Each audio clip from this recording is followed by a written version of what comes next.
Hello बच्चों, नमस्कार। आज देखिए, मैं आपको एक छोटी सी कहानी सुनाती हूँ। ध्यान से सुनना।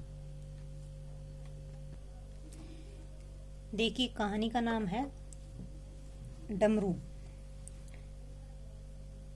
डमरू शीर्षक से ये कहानी है। तो एक बार की बात है कि देवताओं के राजा इंद्र थे। उसने किसानों से किसी कारण से नाराज होकर 12 वर्षों तक बारिश न करने का निर्णय ले लिया। और किसानों से कहा कि अब आप लोग 12 वर्षों तक फसल नहीं ले सकेंगे। तो सारे किसान चिंता से आतुर हो गए और आतुर होकर एक साथ सारे इकट्ठे होकर इंद्रदेव से वर्षा करवाने की प्रार्थना करने लगे। इंद्र ने कहा, यदि भगवान शंकर अपना डमरू बजा देंगे तो वर्षा हो सकती है। लेकिन इंद्र ने किसानों को ये उपाय तो बता दिया, लेकिन खुद गुप्त वार्ता कर भगवान शिव से ये आग्रह कर दिया कि आप किसानों से सहमत न होना। और जब किसान भगवान शंकर के पास पहुंचे तो भगवान ने उन्हें कहा, डमरू तो 12 वर्ष बाद ही बजेगा। तो किसानों ने निराश होकर 12 वर्षों तक खेती न करने का निर्णय ले लिया। उनमें सब में एक किसान था जिसने खेत में अपना काम करना जारी रखा। वो नियमित रूप से खेत में जुताई, गुड़ाई, निराई और बीज बोने का काम करता रहा। ये सब नज़ारा देखकर गांव के लोग उसका मजाक उड़ाने लगे और कुछ वर्षों बाद गांव वाले इस परिश्रमी किसान से पूछने लगे कि जब आपको पता है 12 वर्षों तक वर्षा नहीं होने वाली, तो आप समय और एनर्जी खत्म क्यों कर रहे हो? उस किसान ने उत्तर दिया कि मैं भी जानता हूँ कि 12 वर्षों तक वर्षा नहीं होने वाली है, लेकिन जब 12 वर्ष के बाद वर्षा होगी तो क्या पता मैं ये सारा काम करना भूल जाऊं, इसलिए अभ्यास के लिए मैं ये कर रहा हूँ। तो 12 साल बाद कुछ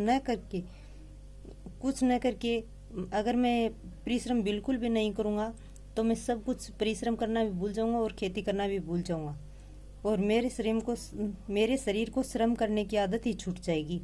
इसलिए ये काम मैं नियमित कर रहा हूँ ताकि 12 साल बाद भी जब वर्षा होगी तो मैं ये काम कर पाऊँ। ये सारी तार्किक जो उसकी किसान की जो बातें थी वो सारे पार्वती माता सुन रही थी।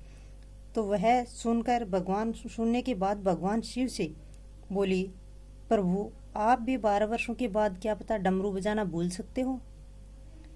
अगर भूल गए तो माता पार्वती की बात सुनकर भोले बाबा भी चिंतित हो गए और अपना डमरू बज रहा है या नहीं बज रहा है ये देखने के लिए उन्होंने डमरू उठाया और बजाने का प्रयत्न किया। जैसे ही डमरू बजा, बारिश शुरू हो गई और जो किसान अपने खेत में नियमित रूप से काम कर रहा था उसके खेत में तो भरपूर फसल हुई और बाकी के किसान पश्चाताप के अलावा कुछ नहीं कर सके। तो इस कहानी से बच्चों में आपको एक ही शिक्षा देना चाहती हूँ कि अगर अभ्यास छोड़ देंगे तो कुछ नहीं कर पाएंगे। ये लॉकडाउन थोड़े दिन का ये है, सब स्थितियाँ स्पष्ट हो जाएंगी, मतलब सर कंट्रोल में आ जाएगा कोविड-19 भी। तो उसके बाद क्या पता हम भी परिश्रम नहीं करेंगे तो हमारी भी आदत छूट जाएगी। इसलिए हमें भी अपने कार्य के प्रति अभ्यास करते रहना चाहिए, अपने कर्म के प्रति अभ्यस्त रहना चाहिए। तो थैंक यू बच्चों, आज के लिए इतना ही।